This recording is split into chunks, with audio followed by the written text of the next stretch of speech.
So the whole stroking of a pet, a soft pet, actually opens our heart to connection and empathy. So we actually can build the capacity to be more empathetic because we're stroking something that is actually allowing us to connect. So what also happens with that, that means that if they are quite often distressed, they don't always need you as they're growing up. They can go to their pet and the same thing happens. It can lower the cortisol levels beautifully. And a lot of boys will go and get the dog on the way home from school because the dog's not going to try and interrogate them. And it's that whole notion of opening our hearts to unconditional love. And I love dogs the most because, of course, they just pure unconditional. They just love you when you do a punami.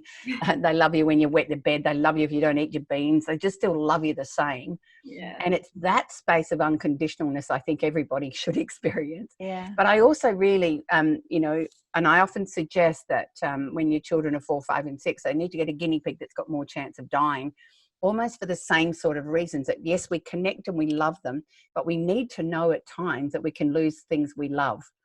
And the earlier we experience that and earlier we see how we recover from that, the better we're wired in adolescence and adulthood to loss.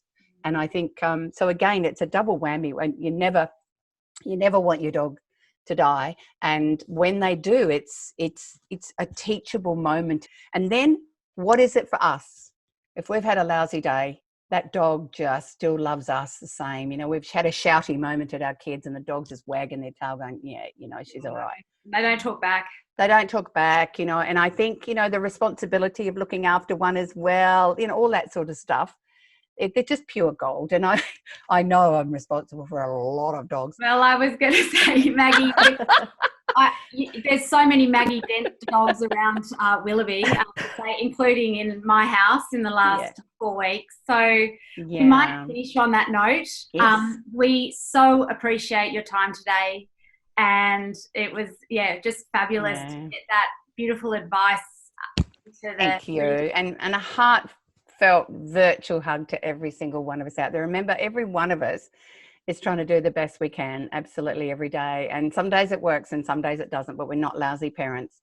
No, it's just we get back up the next day and give it our best shot. Yeah. And that, imperfect, good enough parents can raise amazing, healthy kids for later in life. Seriously. Oh, beautifully said. That's Thank so you lovely. so much. Thank you. Thanks for all that you're doing to support our new mummies. Thank you. Oh, thank you. And thank you to you too. And thank you for being here today. It's been so lovely chatting with you. Thanks, Maggie. Thank you. Bye. See you.